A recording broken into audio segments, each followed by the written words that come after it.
Thanks for coming back to the live. Having some weird Bluetooth issue there. I wonder if it's connecting to your phone. Is that possible? I don't know. Too much Bluetooth activity happening in this apartment, guys. Anyway, welcome. Oh, Devaji says Putin's coming for you. You know, I got really paranoid a couple weekends ago because we were having like a weird Wi-Fi issue. We reset our password. I did. I changed our Wi-Fi password after Monday night. In the better half of this week, updating all of our passwords on every, the printer, the every device, printer, goodness. Every device, because I got paranoid. I got paranoid about Putin, as one does. It's like something happening out there. You know, you read too much about this this story, you start to get really paranoid. And there was the warning today from Biden, from intel officials, that Russia's preparing for a big cyber attack on the U.S. right now. So I don't know. Anyway, guys. Well, good. We have a new Wi-Fi password here. We do. And getting back to you turning 40, I think you have accomplished a lot. We've done okay. We got a lot more to do in 40 years, and you have a lot of things you still want to accomplish. But these next 40 years, everybody. But I think, do you think every year gets better and better? Would you say, or did you really enjoy your childhood and you miss that? I don't really. I mean, I didn't have a bad childhood, but I don't really I don't yearn to go back to my childhood. You feel like every year you get a adulthood's been good. You get a better sense of yourself. You're more confident. Yeah, I mean, you don't give a shit. You give less shits every year that you live, which is why I really look forward to my 70s and 80s when I can just give no dams, shits, whatever at all. You'll really give no shits then. Yeah, you're look forward, folks. Wait, what do we say? That you teach me how to give less shits, and I teach you how to give more shits? Generally speaking, our relationship works in many ways. So my wife is always, for those of you who are just joining tonight, Al, and we're very similar in many ways, but we're very different in certain ways. And among the ways we're different is I generally speaking, if we were to say the first major difference is I tell Al to give less shits about people and things and whatever, and she tries to instruct me to care more.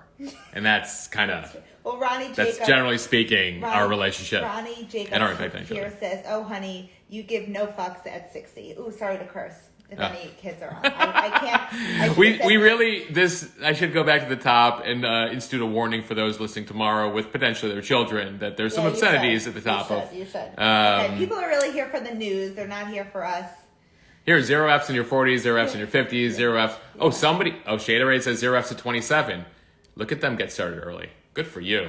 In my 20s, I was still caring way too much. Ronnie said, "Sorry, not sorry, Al." Yeah, I have to read that book, Subtle Art of Not Giving an F. Yes, absolutely. So that's the lead of this evening, I guess, folks. It's after 9 p.m. on the East Coast. Kate notes, yes, it is, which means we can. This is more like HBO or Netflix, where you can drop an F-bomb or two. It's not. I left network television several years ago after 10 years at CBS, where we had to bleep things. I mean, you remember we had to pay a whole fine at CBS to the FCC related to Timberlake, Janet Jackson, Nipplegate. Yeah. That was before my time at CBS, but needless to say, we had many rules there. Less rules here on the internets. Look at Denise said, "Came for the news, stayed for the crosstalk between you two." Yeah, I mean, we were talking right before then. Alex was like, "What are we talking about? What do we do that was interesting this week?" And I was like, "Oh, well, it'll happen. It'll happen organically." There we go. Katie says, "Today is my 33rd birthday." Happy birthday, March 21st. That would make you. That's the first day of Aries, I believe, for those who follow the zodiac, and first full day of spring. So I feel like equinox-wise, if you're in the northern hemisphere, first day of spring. If you're in the southern hemisphere, happy first day of fall, first full day of fall. Brian Cadro is on. He asked you, "What's in the mug, Mosh?" Oh, the mug tonight, Ryan, the Mo News mug, is just water. It's a Monday night, though we had a couple hydrating. We're hydrating tonight after, we had some fun this weekend. We had a couple drinks this weekend. I had a couple dirty martinis. You also had a beer today for dinner, so. I did have a beer with dinner this evening, so we're hydrating because I'm about to turn 40, Ryan, and it's past 9 p.m. Eastern time. We will say, if you're looking for a great drink in in the city, in Brooklyn. Gage and Tollner has a great... Gage and Tollner in Brooklyn. Gage and Tollner, they have like multiple bars. Has a great martini. Yeah. So if you would like a dirty martini, make a reservation there. They have a good drink with multiple bars there. Somebody says, "Welcome to the 40s. We have shirts." Do I get a shirt when I turn 40? I didn't know. Mo merch. That's really exciting. We're working on Mo I'm now merch. looking forward to the month of May. All right, so you guys asked a lot of good questions. Should we get to the news, Al? Yes, please. There's a lot to get to. And you already have some questions. At 9:15? Okay, cool. All right, so we have multiple topics this evening. We're talking Ukraine. We're talking about new Supreme Court justice. We're talking. I got a couple questions on Iran. Somebody asked me tonight, explain Anna Delvey. We might get to that. I just said there's a TV show. And you will get to that. You've already gotten questions about it. So we'll talk Anna Delvey, which is like a slight obsession of mine. Some Hunter Biden talk. So we'll talk a little Hunter Biden, just because people want to get their heads around that whole story.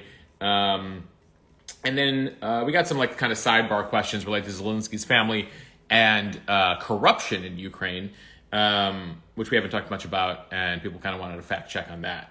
So we'll talk about all that. This is what we know. Oh, and the Chinese flight crash. Right now, we'll begin with that just as it was breaking news today, and I just saw the question pop up on the bottom screen. Right now, the Chinese are fighting weather conditions to try to get to the plane that crashed. It was a 737-800, one of the most popular planes in the world. Remember, this is not the 737 MAX, which had the trouble several years ago and was brought back in. This is a 737-800, a different type of 737. It was an intra-China flight to Guangzhou, and unfortunately, it dealt with effectively like a dramatic decline. Hold on, I had some facts here. It was only a 6-year-old plane. By the way, the Chinese safety record when it comes to aviation is actually pretty good. The last crash happened in China 12 years ago. 123 passengers, 9 crew, all Chinese. In that, it doesn't appear there were any foreigners on the flight. And then it dealt with an emergency descent as it started to get near Guangzhou, 25,000 feet in 2 minutes. Given that situation, it does not, unfortunately, look very good for survivors. Just given that like immediate descent at 430 miles per hour, dropping 25,000 feet in 2 minutes. Then it kind of like lingers for a little bit and then crashes into a mountainside. So Boeing, FAA, NTSB, all American companies or American government orgs have said to the Chinese they will help. We'll see what sort of help China wants related to that. But again, 6-year-old plane, pretty good safety record. And my hope, given that how often all of us who are flying are probably taking the 737-800, is that it's not related to some sort of issue related to the planes. So that's what we know in China right now. There was any Americans on the flight? I don't know if you addressed that. As of right now, it's all, our understanding is it's all Chinese nationals on that flight. But it is a scary situation. I think it popped, the headline popped around 5 o'clock this morning. So we were able to drop a little bit into the newsletter this morning. By the way, if you haven't subscribed, the Mo News newsletter, there's a link in my Instagram bio. Check it out. Right now, we've actually been going, it's going to be 2 days a week, and then we made it 3 days a week, where the Wednesday issues for premium subscribers. Last couple of weeks, I've been doing deep dives on Thursdays for everybody, though we will likely put both the Wednesday and Thursday issues behind a paywall. I have a conversation tomorrow with one of the last Western journalists inside Moscow. There's my tease. Still ensuring that everything is kosher for that conversation, but working on that conversation. So that's the conversation we'll bring you for the Wednesday Mo News newsletter. Thank you, Kmart Designs, for subscribing to Premium. We've been, the past couple of weeks, been making everything available to everybody, but then we will eventually put up the paywall for those who are subscribing for extra content, including those Wednesday editions. So thank you guys. And you were having a lot of fun writing, I will say. I go through a pendulum of like, is it fun? Is it like, oh, we got the newsletter, do I dread it? But then I like it. You know, you get to express and tell a story differently in newsletter form than Instagram form, right? You were the editor of your college newspaper, so you're bringing it back. Thankfully, I've learned something since then. Yeah, you enjoy it. All right, so that's the China situation. Obviously, I'll keep you guys abreast of the latest there, though unfortunately it does not look like a good situation right now, guys. So, Ukraine, latest. We're heading, by the way, later this week, we'll mark 4 weeks of the war. Putin appears to have dug in and will not admit any sort of failure, even though his forces have not made major moves. Effectively, the Ukrainians have fought him to sort of a stalemate. If you go to a variety of sources, including the Institute for the Study of War, which has been doing an analysis of this, the British, the U.S., everyone's been analyzing this, and they're like, listen, the Russian plan was to take Kyiv in 3 days, maybe 4 days. We're now 3 weeks, almost 4 weeks in. They're still trying to make their way into Kyiv. They've taken Kherson and a couple major, I think is their most major city. They still haven't fully taken Kharkiv. And obviously they're effectively now turning to destroying cities with civilians in them, unfortunately, because their basic strategies haven't worked. Now, contingent on the U.S. and others aiding Ukraine can keep up this fight. So don't just bear in mind the war is not over. Russia can resupply. One of the concerns that Zelensky has is that if he agrees to a ceasefire that doesn't come to like a real agreement, that effectively Putin can use that ceasefire to rearm and kind of recalibrate. And so, they're trying to be, obviously he wants this war to end. He's seeing Ukrainian civilians die on a daily basis. One of the reasons I got the question from several of you, why is Putin attacking civilians? Well, it's a strategy, right? It's a really dark strategy. In fact, you could call it an illegal strategy based on what The Hague will tell you, war crimes. But you target civilians to pressure that government to end the war because they don't want to lose more of their people. It basically is what you turn to when your basic strategies are not working. And that is the situation we're seeing right now in Ukraine, unfortunately. You're also seeing some tactics, including the destruction of the shopping mall in Kyiv today, the use of allegedly hypersonic missiles. These are this special technology that Russia's developed, which even the Pentagon today was like, I don't understand why they're using their supersonic or hypersonic missiles to like take out buildings. They don't need to be, that's a waste of what they have, a few of them. But the Russians are trying to scare them, right? They're trying to say, hey, look at the new weapons we're going to use. And that's partially what you're seeing in terms of the targeting of civilians, the targeting of major civilian infrastructure, the likely what it sounds like kidnapping of some Ukrainians from Mariupol in the south. Some of you asked this evening, why is Mariupol so important to Putin? Remember, this is a city of pre-war, nearly 400,000 people. Pittsburgh, Baltimore, Cleveland, about the same size, guys. It is a port city, and effectively, if Putin can take that city, that connects Crimea, which he took in 2014, and the eastern provinces that border Russia. So it basically gives him a connection. Here, I'll put up a map so you guys can see. Map. Here's a map. The red areas are the areas that the Russians have been able to take. Keep in mind that Russia's plan was that within a week, the whole map would be red, including that area to the north. So kudos to the Ukrainian strategy, as well as it is a reality check on what the Russian military is really capable of these days and where their morale was and what their capabilities were like. So this is what you got, but bear in mind when we talk about Mariupol, you're talking bottom right quadrant in the yellow there. And if Putin can take that, that basically gives him a link, a red link from Russia, and gives them all this new port area and water area on the Black Sea, which is always a dream of the Russians to have more port area. And back when in the Soviet Union, they had control of Ukraine, right?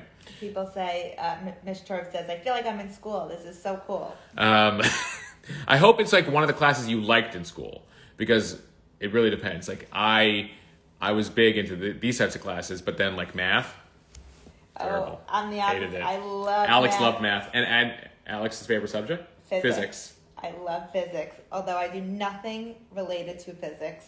No. We're going to reach out to Elon Musk and get you as part of the Mars Tesla? mission. No. Mars mission. Yeah, Tesla. No, we're going to we're going to send you to space with Elon. Kate says, love when you get all fancy for a Monday.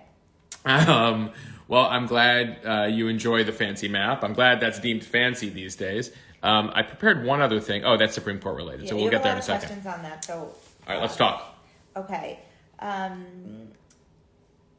So Nancy Pirelli says, "Are we NATO not giving them enough tools to drive RU from Ukrainian land?" So one of the things that NATO and the West keep determining is how much can we give the Ukrainians without provoking Russian aggression towards NATO and the West. And so we've been trying to strike this balance, right? Like, we'll give you Javelin missiles to take out tanks, but we won't give you planes. We'll give you armed drones, but we won't put troops on the ground. We will, I'm sure they're sharing intelligence with the Ukrainians as far as what they're seeing. That's stuff that they don't talk about. But that's kind of been this weird, this balance that the West has been trying to strike. I'm not sure there are enough weapons that we could give without U.S. or Western NATO forces being involved in the fighting that would actually push Russia out. Because keep in mind, despite this valiant effort, this David versus Goliath situation you're seeing in Ukraine, ultimately, Russia outnumbers the Ukrainians, at least pre-war, 4-1, right? Their military is 4 times as big. They began the war with 5 times as many tanks, 10 times as many choppers, 20 times as many planes. So you could give the Ukrainians all this, but, and we've given them training through U.S. Special Forces has been on the ground. Actually, the Florida National Guard was hanging out in Lviv for a number of years, among other groups that were training the Ukrainians. You're really not going to be able to push the Russians out unless Putin wants to pull out or the West gets involved fighting-wise. And when I say the West gets involved, I posted the story this morning of the Washington Post hung out with some of the Americans and Westerners that have joined Ukrainian forces, some of whom have experience fighting, some of whom worked at a dollar store in LA and flew to Ukraine and thinks that because they went to the gun range in LA, they can now fight in war, which I got some notes from some Marines today being like, wow, he's in for a wake-up call. So, we're giving enough aid to ensure Ukraine can hold right now, but not enough for Ukraine to win. And, your guess is as good as mine. I'm sure they're debating at the Pentagon and in London and across the West, like, how much more can we do for Ukraine right now? They've impressed. You're getting more people asking how to sign up for your newsletter, so I'm about to add a link. Oh, thank you, Elle. Even though you can't click the link. You can't click the link, but you can screenshot the link. monews.bulletin.com, folks, if you want to subscribe to the newsletter, where we've been doing deep dives on Iran, on inflation, on gas prices, doing interviews with them from the former CIA director, the former national security advisor, and then this week we'll have a reporter inside Russia talk about what's going on there. That's going to be great. Yeah. He's well, fingers crossed. It all goes down tomorrow. Nellie Ella says, that war is horrible. Can't wait till it is over. Just wondering what other tactics will be taken in the coming days. Well, that's unclear. I mean, the Ukrainians are trying their best to fight off the Russians. The big question is, how desperate will Putin get? How desperate will the Russians get, given that their first couple strategies have not worked? That includes, targeting civilians. That includes kidnapping civilians. That includes kidnapping mayors. That includes, taking the nuclear power plants and holding like the whole crew at Chernobyl hostage. That includes hypersonic weapons. And of course, we don't like to talk about it, but he's got chemical weapons, biological weapons, nuclear weapons. And let's hope that it does not get to that, and that even Putin understands that he should not be someone who introduces those types of weapons into this war. Yeah, that was a question from Enrique. He said, from 1 to 10, how likely do you think Putin is going to drop a nuke? Oof. I mean, it'd be the first nuclear weapon used in war since Nagasaki in August of 1945. So let's hope 0%. Oh. I'd like to say 0% because that's absurd. The Modern Maccabee asked 2 questions. Okay. His first question is, have the 40,000 Syrian troops arrived to reinforce Putin's forces? Mm-hmm. Will Belarus finally join the attack? Good questions on both fronts. Let's start with Belarus. Belarus borders. Let's see if does my map show it? Yeah, map shows it. Okay, so Belarus, if you look in the center, is Ukraine. Over to the west is Poland. North is Belarus, and then everything basically to the right of Belarus is Russia. Belarus basically run by a guy named Lukashenko. He's Putin's buddy. Effectively, it's part of Russia for all intents and purposes, though it's independent. But a dictator named Lukashenko runs it, who runs all of his stuff by Putin. There have been reports for weeks now that Belarus might get involved. There were concerns that the Russians were going to bomb something in Belarus and say the Ukrainians did it to get them involved, which was until they got leaked. It is interesting that Belarus has not joined the fight, per se. I also don't know the state of the Belarusian military and how much they could add to this. Now, what Belarus does provide is convenient geographically to Kyiv. So if there's reinforcements there. But I haven't heard much in a couple weeks on what's going on there, why he hasn't put his forces. And obviously one thing that, Lukashenko could bear in mind here, and I'll take this map down, is, he's seen the losses the Russians have been taking, right? The estimates are anywhere between 7,000 and 15,000 Russian troops have died in 3 weeks. That's, the fastest death and highest death toll that the Russians have seen at that rate since World War II. They saw that in Afghanistan over a decade. That's already more than the U.S. lost in Afghanistan and Iraq over 20 years. Obviously, the numbers are murky because it's war and there's not much information going back and forth. There was, interestingly, today a report by the Russian state TV that they lost nearly 10,000 troops and then they got taken down immediately. What went down there? It's a mystery. As to your question as to whether the Syrian troops have shown up, haven't seen evidence of that. You haven't seen any reporting yet of any Syrians on the battlefield in Ukraine. They are being paid $200 to go fight, which is a lot of money if you're in Syria. But whether 40,000 Syrians are going to show up and then fight and then join Russian, that takes a while to join those forces, figure out strategy, etc. I mean, it could be a total mess. Now, keep in mind, by the way, the Russians have been fighting in Syria for 10 years. So there's a lot of connections there and, language, some basic language abilities, etc. But you'll be the first to know, Maccabee, if the Syrians show up in Ukraine. So I just want to mention, because you're not seeing these comments, I'm copying everyone's questions just to save them. So we're going to hopefully get to all of your questions tonight. Yeah. But Christina says, everyone's saying they love your newsletter. Christina's saying that she unsubscribed from the CNN Daily 5 because your newsletter blows it out of the water. Wow. Okay, well, listen, I'm an advocate. I appreciate that. I'm an advocate for as many news sources as possible, but I also understand that some people don't like saturation of newsletters. I'm also not fully daily yet, so I do hope that on Tuesdays you're getting your news fix from somewhere. Maybe my Instagram feed. Lindsay Strayer says, does the USA stockpile weapons? Is that how we are able to send weapons to other countries so easily? Do we keep a certain amount of weapons stateside at all times? So that's a better question for the Pentagon. Keep in mind that the U.S. has, the Chinese technically have a larger military force, but we probably have the most well-armed, largest military force on Earth in the history of the world, probably since the Roman Empire, or the height of the Brits, a couple hundred years ago. So how we're able to send weapons, we also, the Pentagon and the U.S. military has an incredible stockpile of weapons. One of your goals in the U.S. military is to be prepared for any scenario at all times, and it's we're pretty well funded. The Pentagon and our intelligence community receive a pretty hefty part of the annual government spend, and so I think we have the most aircraft carrier groups in the world.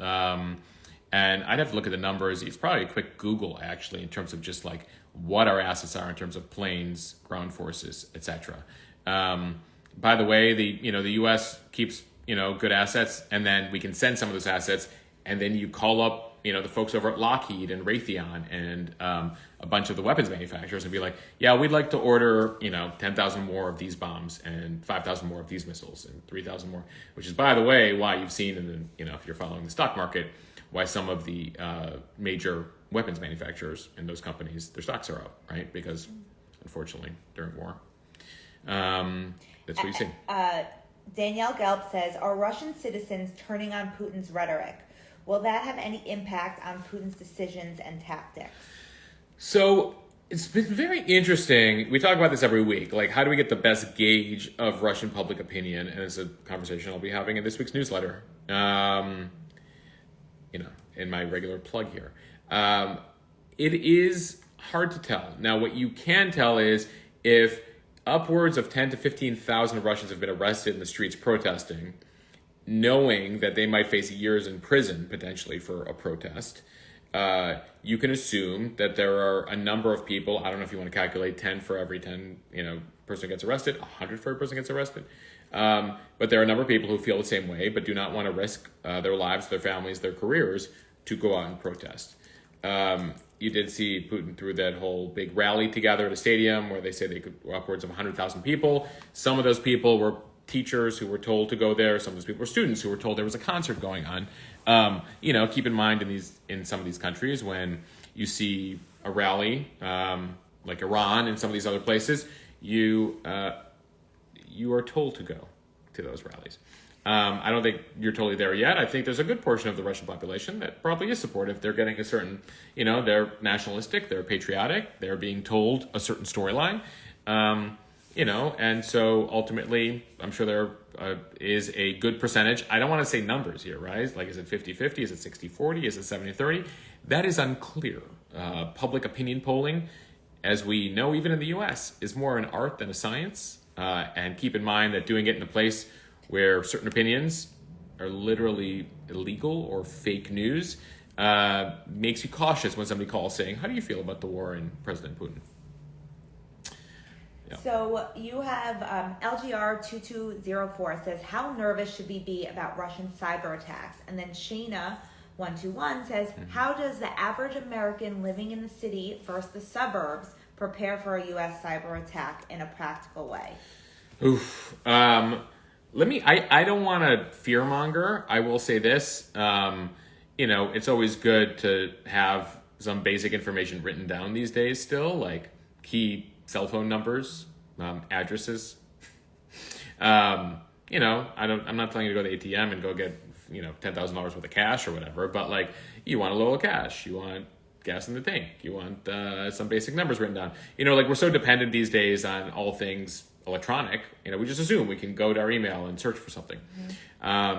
So have some of that basic stuff. Make sure that, you've updated your passwords recently. Because again, a cyber attack ranges, right? A cyber attack could be bring down the whole internet for America. The cyber attack could also be like, there's going to be like a whole bunch of bots that are going to be like attacking, via email and bringing down individual accounts and that sort of thing.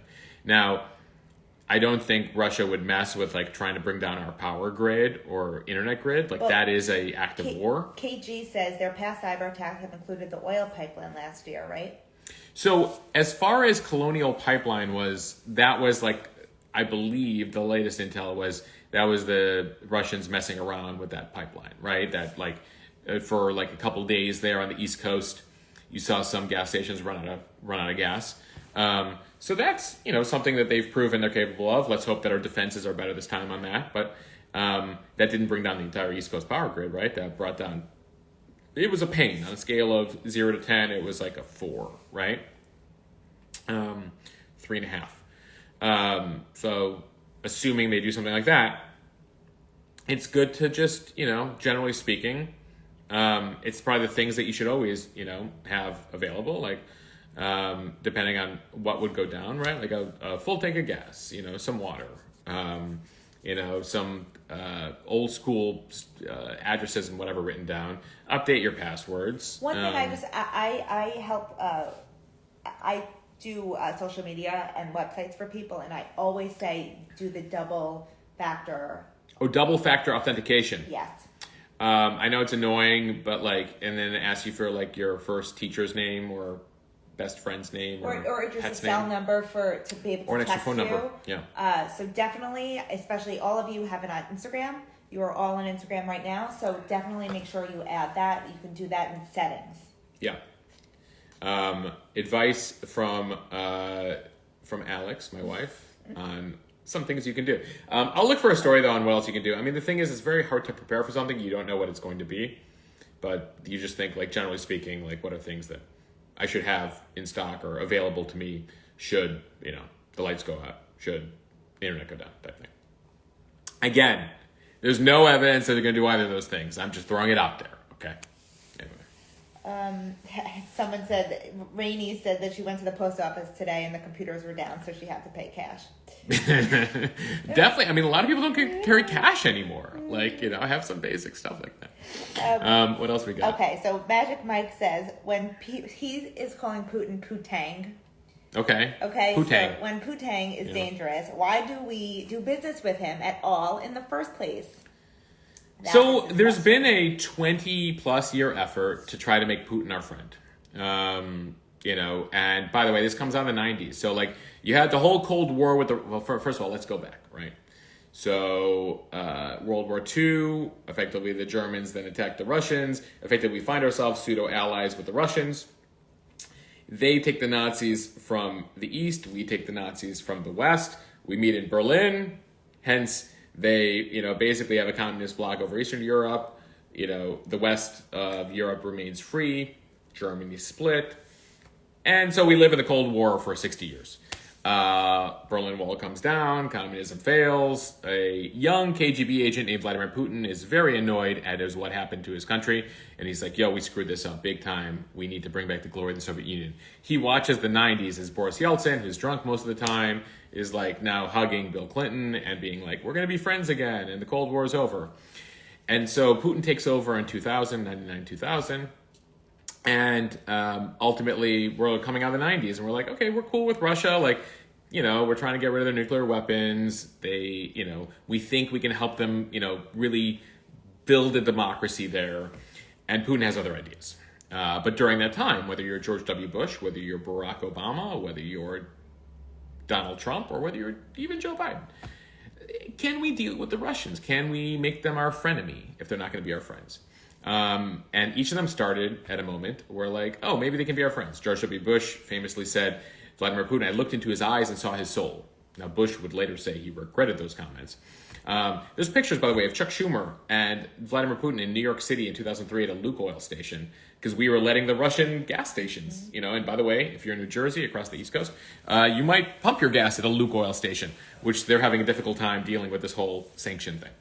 And so why do we deal with him, Magic Mike? Because, he controls more nukes than anybody else in the world. And we came out of the kind of high of the 90s being like, we can be his friend. And each leader comes in and, Obama comes in and he's like, okay, Hillary Clinton, Secretary of State at the time, go. And Hillary famously went to Russia with a reset button, like a literal button she held up that had said reset on it. She's like, we're going to reset with you guys after the Bush years. Didn't work out. During the Obama years, he takes Crimea, etc. Trump comes in and he's like, leave it to me.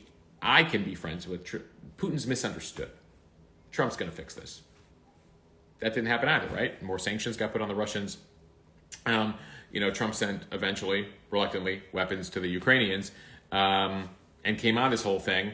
And so then even Biden comes in and he's trying to manage the situation, and this is where we're at. So I think you're left with a huge country with a huge arsenal that we need to deal with. And, you'd much prefer to have them be friends than enemies. And unfortunately, this is where we find ourselves. Okay. Oh, AGDC says you have one of the best news sites anywhere. Congrats. Thank you. By the way, thanks to everyone who's buying badges at the bottom of the screen. I think they fixed the issue, but if you don't see an option to buy badges, it's one way to support what we're doing with this account. So thank you guys. So in terms of the cyber attacks we were just talking about, Leo said people should print their bank statements every 4 months. Oh, okay. Good suggestion. Why?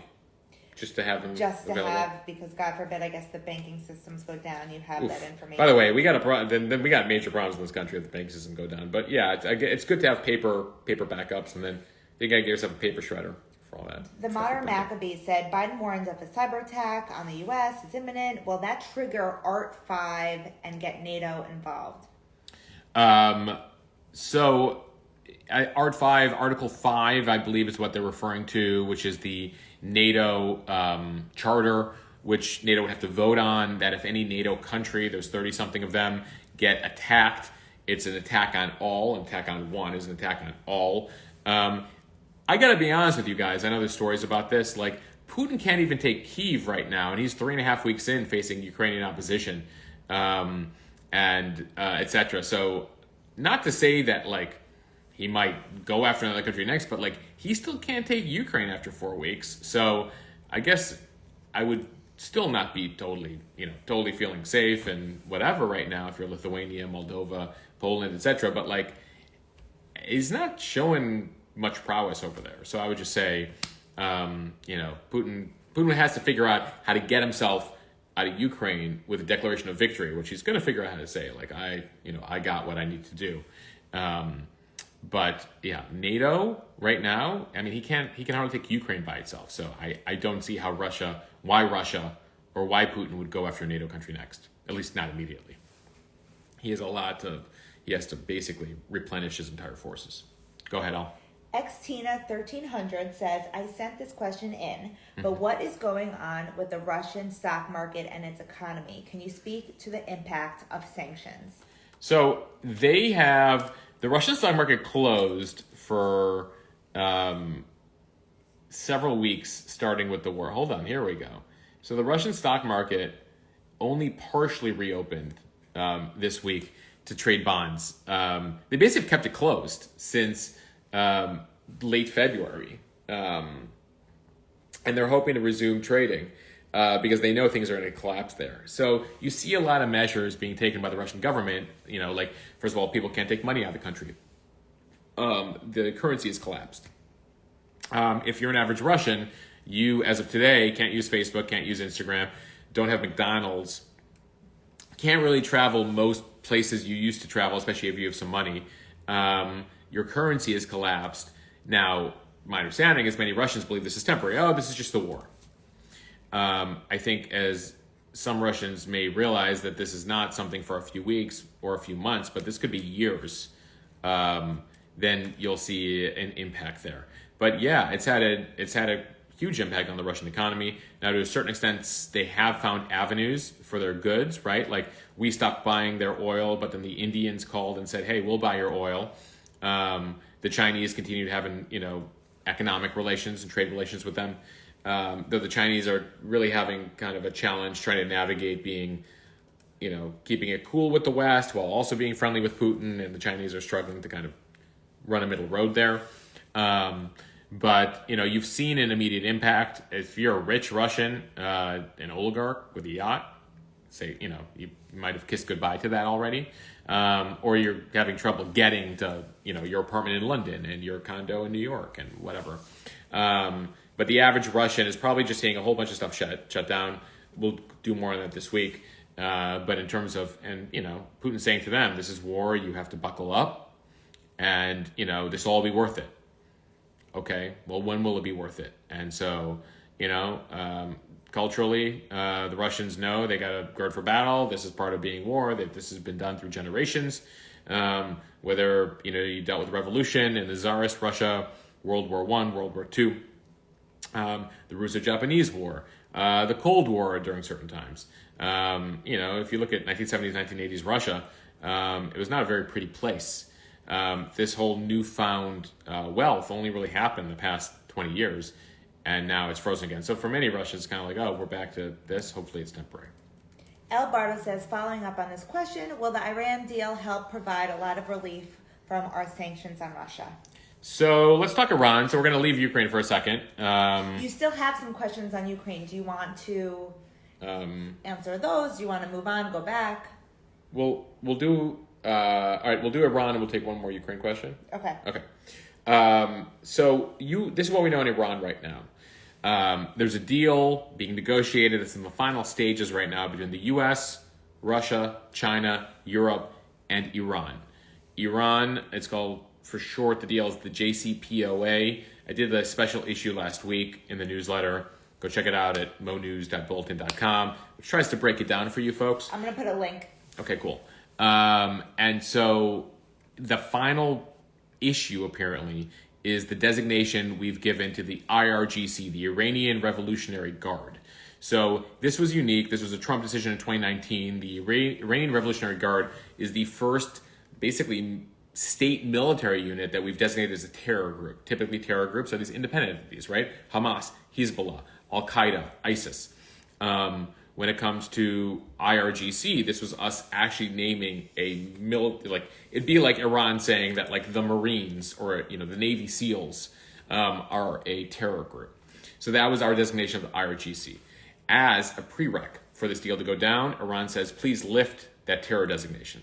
And that's hugely controversial. You have people like the Saudis, the Israelis, and actually a bunch of folks on Capitol Hill here in the US who are saying, no, this is a terror group. You need to keep the pressure up. Now, the question is, can there be enough sanctions on the IRGC, which is what we did until 2019, to make the pain felt on the IRGC? But I think there's a view, and I think you can make an argument for it, that this is not a great deal for the West right now, that Iran is holding a lot of the cards, because Iran also has some of the world's largest oil and gas assets. And so in exchange, this deal basically goes down, is we would lift the sanctions, lift the terror designation on IRGC, allow Iran to basically be a part of the global economy, all in exchange for Iran pausing its nuclear weapons development. Now, they've been enriching uranium enough for their civilian nuclear power plants for many years. You have to enrich it to a certain level to get it ready for nuclear weapons. There's a sense that it could be anywhere between a month to 3 years, depending on what estimate you believe, before they have enough uranium to put in a weapon and then enough time to put that weapon in a missile, which is what they would typically use to carry a nuclear weapon that they use to threaten Israel, Saudi Arabia, and other folks. Mind you, the IRGC, which has this terror designation and funds, and is located in Lebanon, in Syria, in Yemen, and across the region, threatening U.S. and other interests. They put out a video last year showing the U.S. Capitol getting blown up, as part of the propaganda. So there's a lot of people who are like, no, why are we doing any favors for them? They should not be building nuclear weapons regardless. We're giving them enough stuff. And so that's the argument. And I think there's also a part of the U.S. government, including the Biden administration, that wants to say, no, this deal is really important, and it'll let some oil and gas on the market. And the longer we wait, the more Iran will build nuclear weapons without us supervising. Because remember, part of this deal is that Iran gives up its nuclear weapons development, and we're able to send inspectors in to inspect and make sure they're not enriching uranium to a certain point. Now, the skeptics will tell you, Iran's going to do it anyway. They'll go do it in the basement somewhere away from the inspectors. So that's what we got.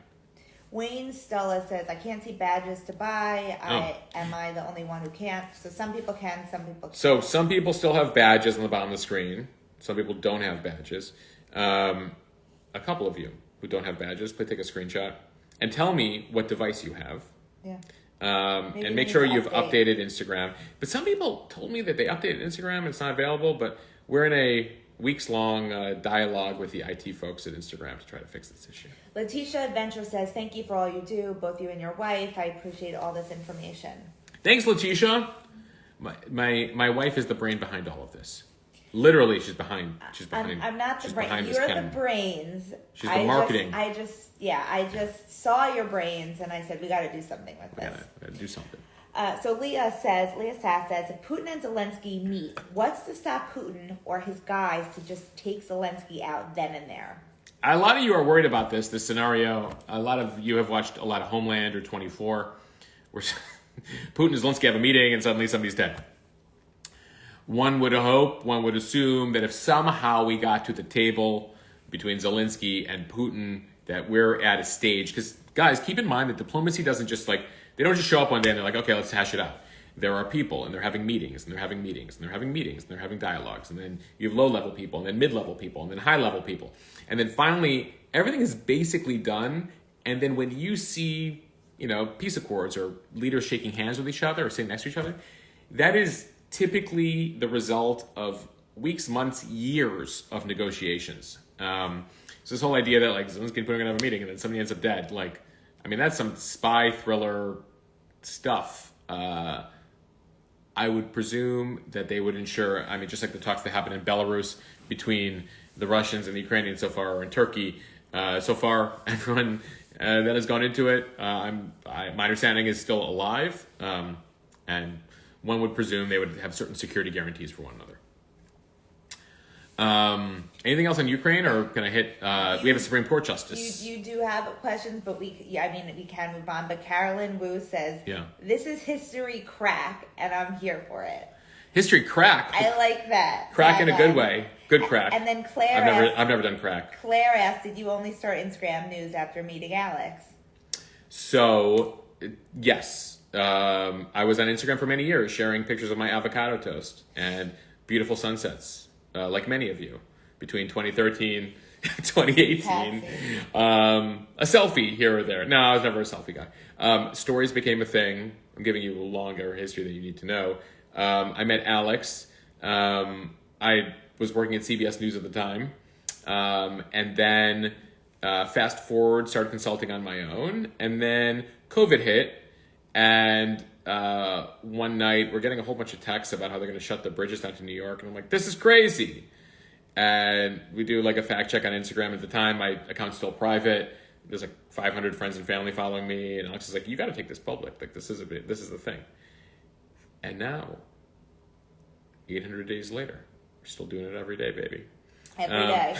No stop. Can't stop, won't stop. Yeah. But you know what? You're very, I can stop. I think what sets you apart, Mosh, is you try to be as unbiased as possible. You just give the facts, and also you have incredible knowledge of history. So you're able to weave that into your, obviously what we talk about here today on Mondays, and then also throughout all of your posts. So I think that gives a really credible and helpful context, exactly, to the news. Okay, so do you want to... Wait, I want to say hi to somebody. Oh, say hi. Do you remember the sisters we met a couple weeks ago, Nikki and Mara, yes, at the UJA event? So I was on this panel, or was doing this event, this discussion here in New York City, getting interviewed by Kate Baldwin, and these two sisters came up to me at this event, came up to us, and anyway, and they were like, hi, guys. Hi, how you doing? So anyway, how you guys doing? Thanks for tuning in. Trent Bailey wants you to still post about avocado toast.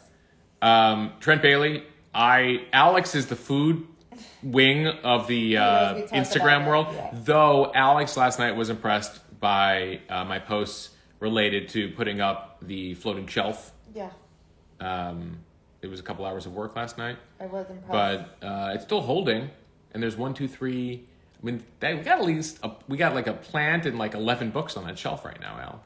And they're like, kind of heavy books. Yeah, so, thank you for that, Mosh. Holding strong, baby. Holding strong. I'm very impressed by your handiwork. Okay, so we have so much to talk about. Do you want to talk about Hunter Biden? What else do we have on the docket for everyone who's waiting to hear? We have Hunter Biden. People want to hear about Brittany. Griner. So Brittany Griner, unfortunately, the only update we got is she's going to be held till May. Still waiting to hear on what's going on there. Typically, again, this is another storyline where a lot of diplomacy is happening behind the scenes that we're not familiar with. And it's a question as to what bargain is being driven. Are there Russians we're holding here in the U.S. for crimes that Putin wants to exchange? Does Putin want certain guarantees related to Ukraine? Unclear. But Putin realizes that he has some collateral, and unfortunately that collateral is an American human being who's sitting in jail right now. So, when there's an update, we'll pass it along. Hopefully she's being kept in, as good conditions as one could be being kept when you're in a Russian jail. And we'll go from there. There was a couple other topics that came up, and I'll just go through them briefly. Since we've been talking about Ukraine most of the night, for those of you who are watching the Supreme Court nomination hearings, you have 3 more days of them. Today were the opening statements for Ketanji Jackson, who is set to be the first ever African-American female on the U.S. Supreme Court. There's been 115 justices, and she would be the 4th person of color, 3rd African-American behind Thurgood Marshall and Clarence Thomas. And she'll also be the 6th woman. And right now there's 3 women on the court. She would be the 4th woman, and this would be the first time the court would be 5-4 men to women. You saw opening statements today. She talked about her family. Her parents were there. They're both teachers. Her brother, the cop. Her husband was there with her 2 daughters. She's 51 years old. She's qualified on several levels, went to public school, went to Harvard. I put up this chart earlier. It was interesting to look at various qualifications. And some of you noted that this is kind of graphed in a way to be specific to Jackson. Yes, it is. It's showing her unique qualifications, right? They've talked about diversifying the bench in terms of education. Obviously, right now, Amy Coney Barrett's the only non-Ivy League justice. Jackson, of course, went to Ivy League school as well. She was a Supreme Court clerk. She was a public defender. She'd be the first one. She was on Sentencing Commission, like Stephen Breyer, who she will be replacing. She's also a district judge, which you only saw Sonia Sotomayor, who's in the court, also was. And of course, she was a U.S. Court of Appeals judge, which basically everyone was except for Elena Kagan. Remember, Kagan was never a judge when she became. It's not actually a requirement to be a Supreme Court justice to have been a judge. I'll stop sharing that. I love when you share your screens. I feel like who's the guy on MSNBC? I love him. Kornacki. Yeah, I feel like I'm watching Kornacki. We're doing a mini Kornacki here, vertically oriented. I don't have the touch thing yet, but maybe sometime soon. So you saw today opening statements. Next 2 days, you'll see questioning going on. Typically, the way it goes is majority party, minority parties. You'll see Democrat, Republican, Democrat, Republican. Or you'll go down the line as far as Democrats, depending on where they are in the process. Democrats will ask friendly questions. Judge Jackson, isn't it true that you're great? Yes, it is true. Thanks for asking that question. Republicans will say, Judge Jackson, what were you thinking when you did X? Is it true that in 1997 you said Y? I have evidence here that in 2009 you wrote this. So that's typically what you'll see in this hearing. You'll see major questions from Republicans around a handful of topics, including whether she has been soft on crime. Remember, she's a public defender, so some will note that she was assigned cases to defend some of the Guantanamo Bay terrorist defendants. Now, by the way, keep in mind that she'll say ethics rules that apply to lawyers. An attorney has a duty to represent her clients zealously. We have a right to fair trial. You have right to representation in this country. Changing the light. Yeah, that's distracting me. Okay. But by the way, all the people that she defended, she was assigned to defend, none of them was actually ever convicted. And apparently some of those had their charges dropped. All were eventually released. It is the story of Guantanamo Bay that we've held a bunch of people there, many of whom had nothing to do with anything. Do you want me to move with this? Sorry, Al is moving the light. Yeah, that's good. Can I turn off the light? There was just a bright light in the. This is perfect now. Okay, great. Another issue that's coming up is related to stuff that Josh Hawley, the Missouri senator, is coming up. Now, keep in mind that when you're a senator, you're not always focused on the hearing at hand. You're focused on making news and headlines as part of this hearing. If you happen to be running for president in 2024, you like to use this for commercials that you might put together or viral YouTube videos where you really hand it to the other side. So in this case, you have Josh Hawley, who's among Republican senators who are looking to run for president in 2024. And so he is going to be going after her on a few things. He's already basically previewed his stances. That includes a allegation that she was soft in terms of sentencing related to child porn cases. There are 7 cases that he's brought up in particular. He said she has an alarming pattern of sentencing leniency for sex criminals. These are all cases related to defendants possessing child pornography, not creating it, and also, my understanding, not assault, but of course, terrible stuff regardless, right? Now, conservative lawyers, not Josh Hawley, have said her sentencing is totally within the mainstream. That basically, as a judge, you have sentencing recommendations, and sometimes you go a couple years below that, right? And so sentencing still remains between 5 and 15 years for child pornography cases. The way that she's departed from sentencing guidelines is similar to other judges, per some conservative lawyers who've spoken about this. And one issue that she did take up in recent years was related to distinguishing between those who create child pornography and those who view child pornography, that they're not one and the same in terms of sentencing guidelines. And that's something that he brought up. Now, one thing when it comes to sentencing that I just looked up is that 2 out of 3 sentences, including conservative judges, 3 of whom Josh Hawley has voted for, 2 of whom were nominated by Donald Trump, have engaged in the same practice as her, as in they have lowered sentences. So one question he hasn't answered yet is why he voted for these other judges appointed by Trump, who apparently were guilty of the same sentencing behavior as Jackson. But he is going after her on this. Your dad is watching and he says bravo.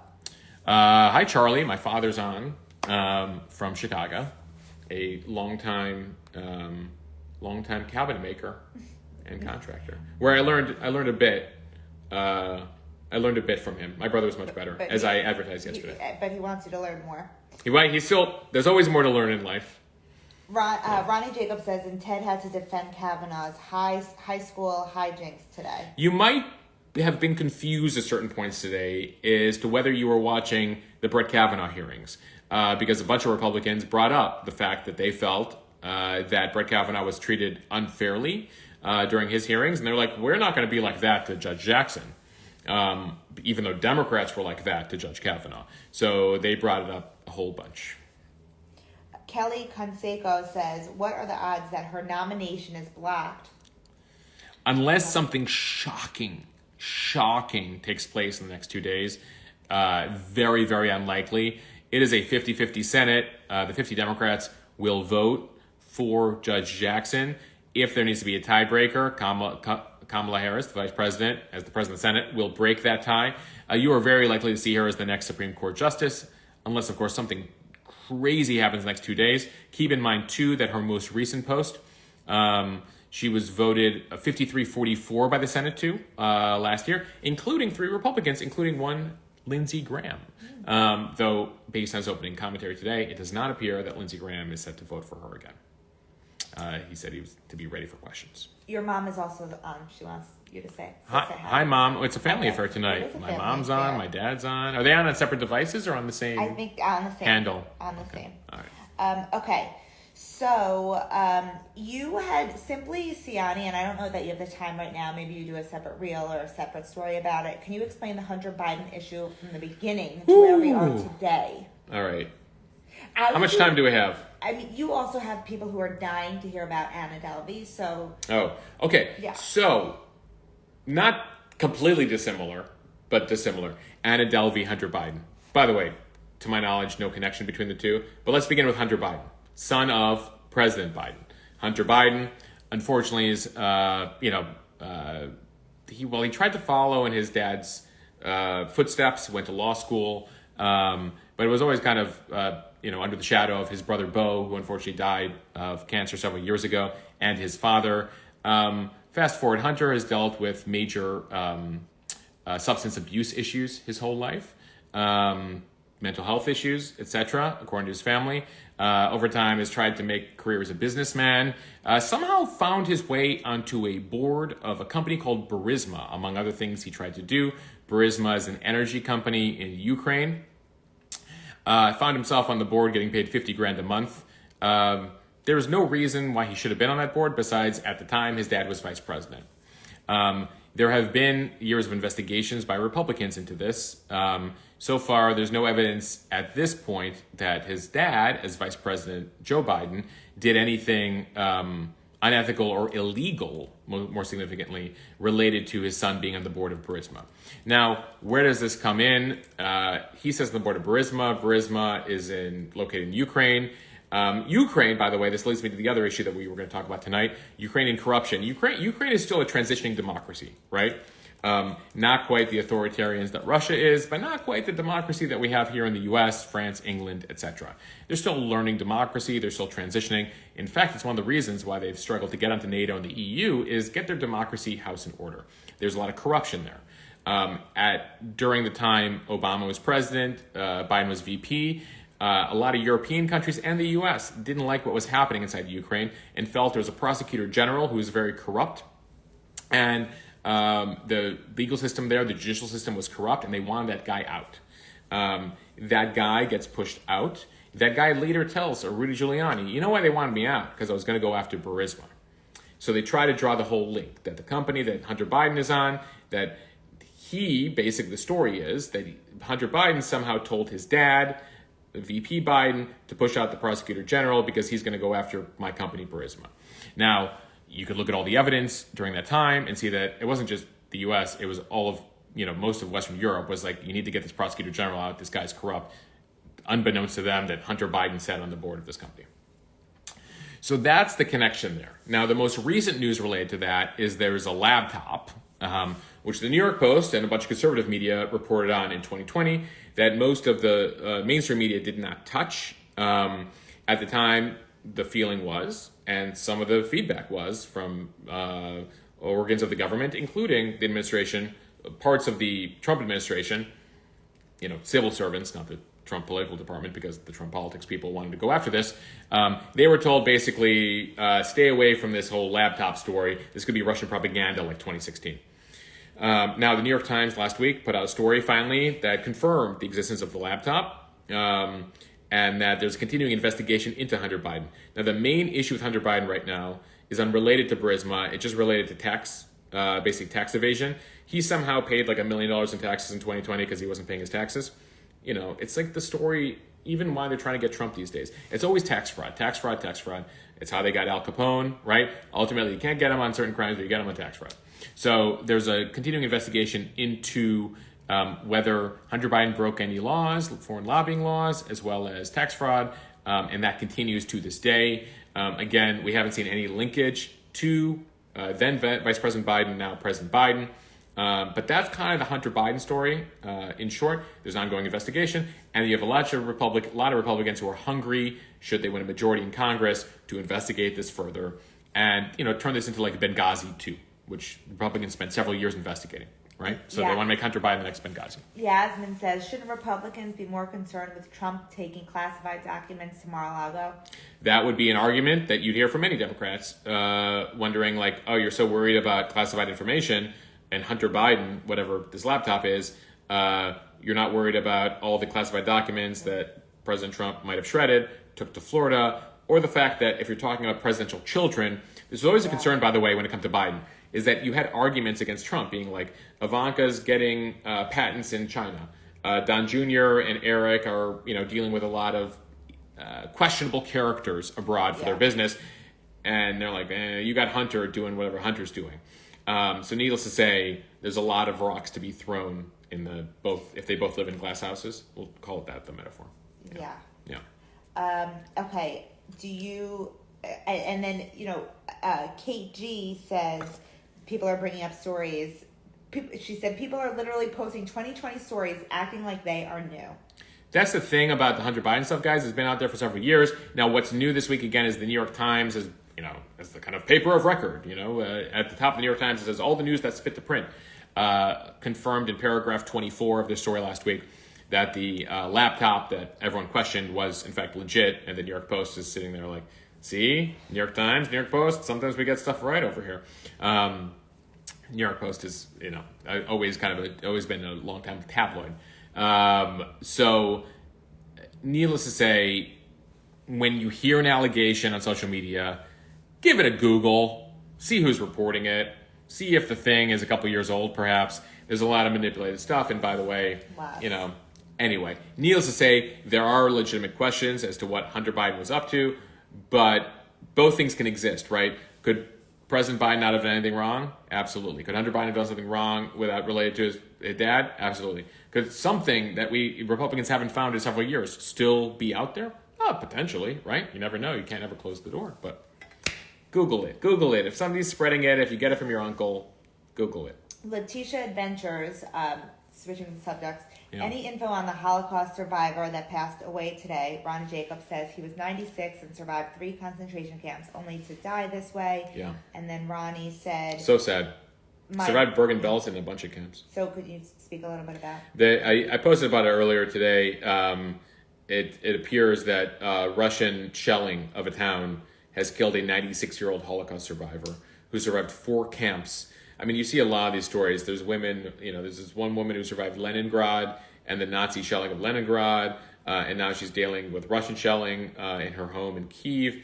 Then you have this Holocaust survivor who survived the Holocaust, is 96 years old, and only to die in this war. And then there was a comment by the mayor of Lviv, Ukraine, who was like, oh, so this is the Russian campaign to denazify Ukraine. You're killing Holocaust survivors. Some denazification effort you guys have going on. Yeah, and Ronnie said that where was this? Ronnie said that her mom passed away last month at 92. She was also a Holocaust survivor of Auschwitz and 2 others. God bless. Sorry for your loss. Okay, so we can move on to... Do you want to move on to other subjects? So we did Hunter. Yeah. We did Iran deal. Anna Delvey, Brittany... Anna Delvey.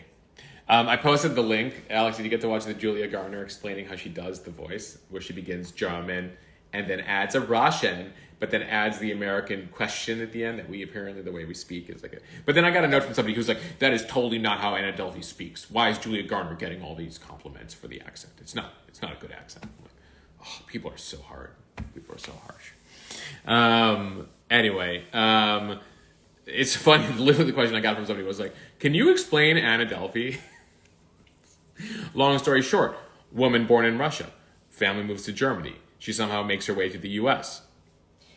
In the U.S. I will say that you have mastered that accent. Like you have, Anna Delvey. even though people may not like it, you have mastered it. I don't like to give myself the word mastering. I think it's... Mosh, it's very good. It's in progress. Excellent. I don't have time for you. I don't have time for this. So listen. So she gets to America. She's Russian born. She's, she basically lives in Germany for a bit through her childhood. Comes to America and she decides she's going to, like many people in America, create a new identity. And her identity is effectively German heiress. And she's going to have something called the Anna Delvey Foundation. And it's going to be an amazing place for art for rich people. And so she does this, but does this with like little to no money, and somehow finds a way to get a lot of people to pay for her and offer her money. But over time, in fact, I got a note, Al, from somebody who worked at a hotel who said she stayed in one of my hotels and we had a lot of trouble getting her to pay up. And we finally found some other people to pay for her. So she basically masquerades as this heiress, but with no money, and somehow convinces all these people to pay on her behalf, fund her. And anyway, gets to the point where she scammed enough people, pissed enough people off, where she gets arrested. She gets put in jail for a little over a year, almost. Gets let out on good behavior, is now facing deportation to Germany. Now, it seems like a pretty innocuous story. The problem is, or the reason why it's so interesting, is that the people that she scammed are pretty notable folks in finance and, in the New York elite scene. Mm-hmm. And the New York Post and a lot of tabloids really picked it up and really told the story, and it really got attention. And then a big scoop happened in New York Magazine, which is what's featured in the new show. And that story really kind of oh my God, how did this woman get away with this behavior? So she's living off of that, and, is now come out of jail, is facing deportation back to Germany, and figuring out kind of how to make money again, or convince people to give her money, which is her shtick. There were some people that did not enjoy the show, but we did enjoy. We did. We liked it. I mean, listen, it's an acquired taste, but we enjoyed it. We're watching another scammer show this right now on Hulu, The Dropout on Netflix, all about Elizabeth Holmes. Yeah. Who's playing Elizabeth Holmes? Amanda Seyfried. Amanda Seyfried, who we believe she's gotten a deeper voice as the voice gets deeper, and the eyes, those Elizabeth Holmes eyes. Yeah, Magic Mike saying that he knows people who stopped watching that Anna Delvey show because they couldn't stand Julia Garner's accent. I mean, that's possible, Magic Mike. So one thing. Hold on, can I say something, Magic Mike? Of course you can. It's no Janet Jackson documentary. Can I say that? No Janet Jackson documentary. Okay, so I think that we should talk a little bit about the new COVID variant for a minute. Okay. Because you haven't addressed that yet. Yeah, we can talk about BA2. This is what we know about BA2. It's beginning to spread here in the U.S. It's basically a subvariant of Omicron. It appears to be pretty similar in terms of, it's slightly even more transmissible than BA1, which was the Omicron we dealt with in the fall. It's unclear how many people, if you've had Omicron 1, if you're going to get Omicron 2. I guess one piece of good news is it does not appear any deadlier than Omicron 1. One would hope that if you have the antibodies related to the vaccine, but also having gotten it in the winter or fall, that you should be in pretty good shape. Now, where it's really hit hard right now is Asia, China, and South Korea in particular. China in particular, because China's tried to do a zero COVID policy, so there's little to no natural immunity happening there. Plus, the Chinese vaccines totally suck compared to Western vaccines. That's what I understand epidemiologically. And you also see it in South Korea. I mean, these countries that have done very good at holding off cases. Omicron is just so transmissible that even with masks, even whatever, it's getting through.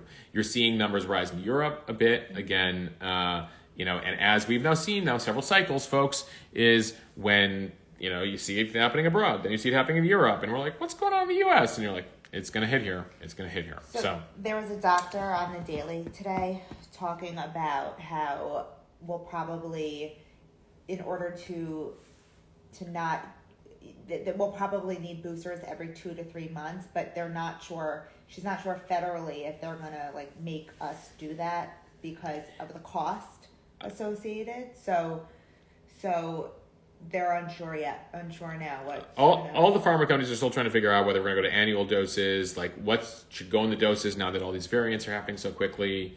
But she was saying annual doesn't even cover it. Like it wanes for some people within 2 to 3 months, the boosters. You listen, I think if you're of a certain age or you have pre-existing conditions or you're immunosuppressed, that you're going to need more boosters than the average healthy 25-year-old, So we'll see. I do know that, even I don't see many blue states going back to any sort of mandates after this, unless you see something totally different. So, be cautious, be smart, but be aware that I think we're all aware now that it's not a pandemic, it's an endemic, and we're living with it for a while.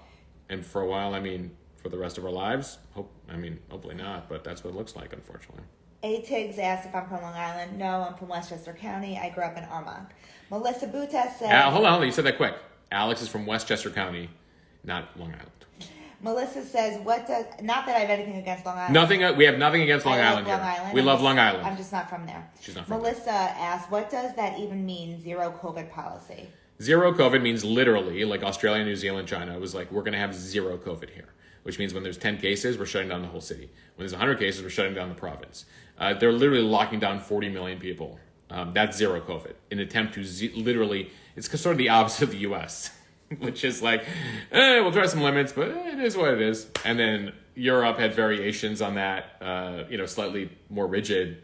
And then you have countries like China where they're like, there will be zero COVID here. We will lock people in their houses. And as we find out, COVID gets through. No such thing. So Jordan McGraw asked what you're drinking. Jordan McGraw, I have bad news for you this evening, sir. This is water in the mug. He'll understand. He's a new dad. He's probably... As a new dad, he should probably be drinking more than stuff. But I will say this, Jordan. Earlier this evening, I had a nice German Pilsner, and I totally forget the brand on it. We went to a food market. DeKalb Market Hall. DeKalb Market Hall. Though if you come from Georgia, it's DeKalb Market Hall. But if you come from Illinois, we have DeKalb County. And I'm going to go with the Illinois pronunciation for DeKalb Market Hall here in Brooklyn.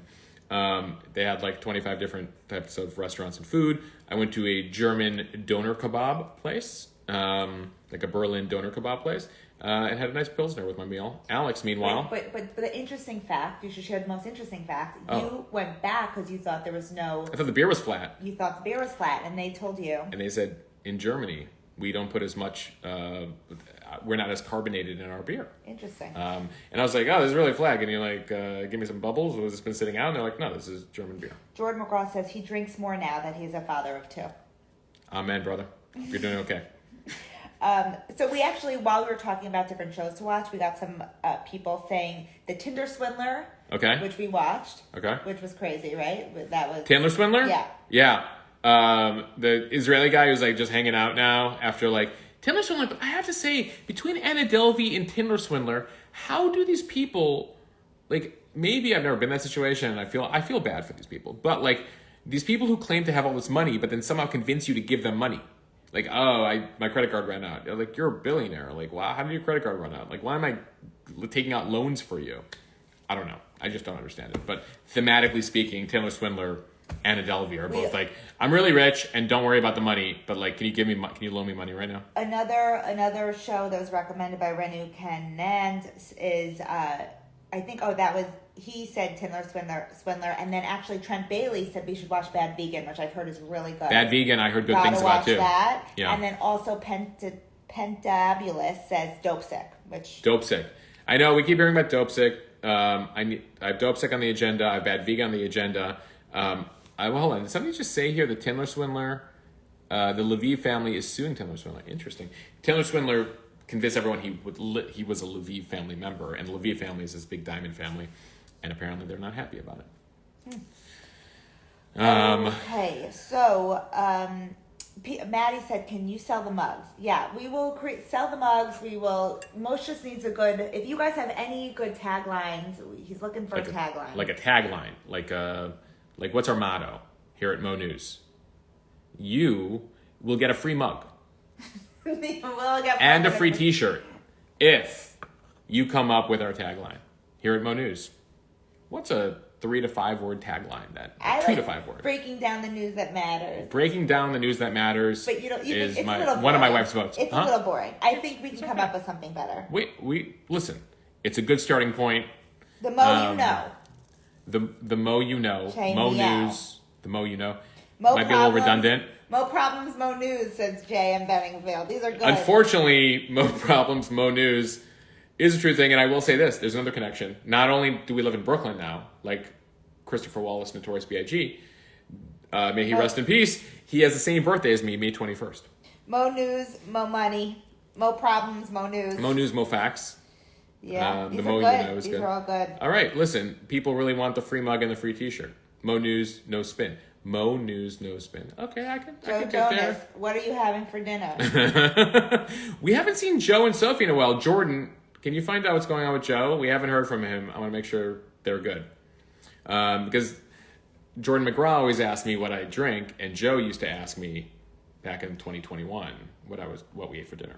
Lauren Vigiana, who I love, says, "Go ahead, Al," because that's what you say a lot. Go ahead, Al. She likes all your little... We're actually going to make a custom shirt just for Al that says, "Go ahead, Al."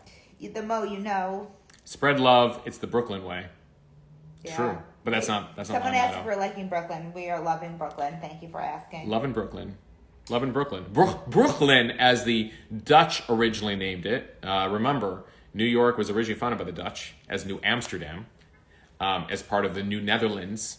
And then the British showed up 35 years or so later. And they're like, "We declare this for the Duke of York." And there's a guy named Peter Stuyvesant who had a peg leg. And he's like, "We're going to fight the British." And all the guys down there on Wall Street, which already existed back then, were like, "No, we're not going to fight the British. It's not good for the economy. Let's just let the British take New Amsterdam. What do you guys want to call us? New York? You let us keep doing our thing? Cool. We'll stay with the Brits." And that's how the British took New York from New Amsterdam from the Dutch. And then renamed Brooklyn. There we go. The Mo you know, everybody. Emotional experience. That's funny. Emotional experience. I don't know that anyone wants anything with my name in it, but listen, I do think we gotta offer it all. I think that it's gotta happen. But most significantly for the 500 people watching right now, if you know a drop shipper, I actually know a company. Oh, we found a drop shipper? Yeah. Oh, great. So we don't need a drop unless you want to make a deal, because we know a company. You want to make a deal with us for drop shipping. Anyway, guys, it's been a pleasure.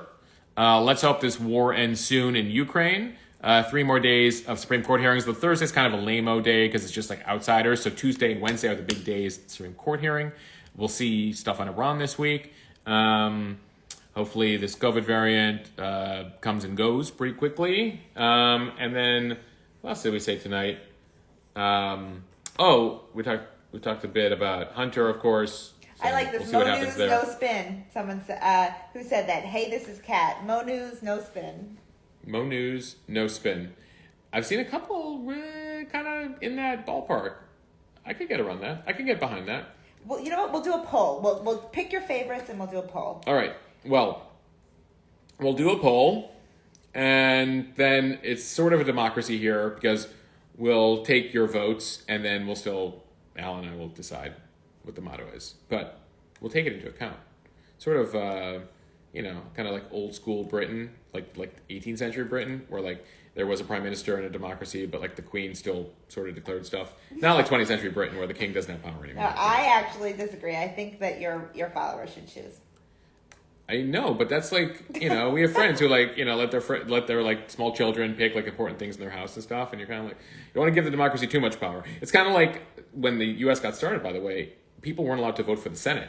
You could only vote for Congress, and then the political leaders picked the senators, and then Senate eventually became an open thing. Yeah. So I think that's the progress we're making here in the Mo News democracy. Wow, Ronnie says, Mo knows, but Al knows better. Oh, Al loves that shirt. I think you have a motto that's going to go. But what did I think we just chose one. Barbara Corcoran, when you were on her podcast, what did she say? She said that you what was she said to you? This is what Barbara Corcoran read my tarot cards and said, I just want you to know, based on your tarot cards, that you're the boss. That your wife might think she's the boss, but you're actually the boss. And then when Alex asked, how did the Barbara Corcoran podcast go? Back in the fall, I go, I just want you to know that the headline from it was that she says that you might think you're the boss, but I'm actually the boss, and she wants me to make sure to tell you that I'm the boss. Thank you, Barbara Corcoran. It's in the tarot cards. I didn't predict it. She just put the card down and she's like, "This is the thing." When is she doing your? We're taping with her. We're taping with her for next week. Yeah. And then also, someone asked when your podcast is coming out. The podcast. We're working with intern Jonathan right now to get the podcast up and running and put this weekly interviews and some other content on the podcast. So stay tuned this spring. All right, guys. It's been a pleasure. Thank you very much. Thanks to all of you for the badge at the bottom of the screen. Thanks to all of you who subscribe to the newsletter.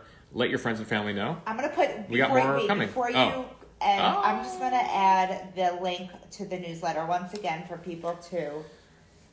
All right, Al's putting the link to the newsletter bottom of the screen. We'll let that linger for a second. Oh, there it is. You can't click on it because, I don't know, Instagram doesn't want you leaving the Instagram, but monews.bulletin.com for the newsletter. Check it out. Tell a friend. Tell 10 friends. If you have 20 friends, tell 20 of them. And we'll go from there. Though I have noticed, by the way, the newsletter sometimes goes to your, what's that category in Gmail, that third category? Promotions. It sometimes shows up in promotions. So look for it on Mondays, Wednesdays, and Fridays in promotions and change the category and kick it back to the inbox. All right. Bye, everybody. Have a good night. Bye, guys. Thank you.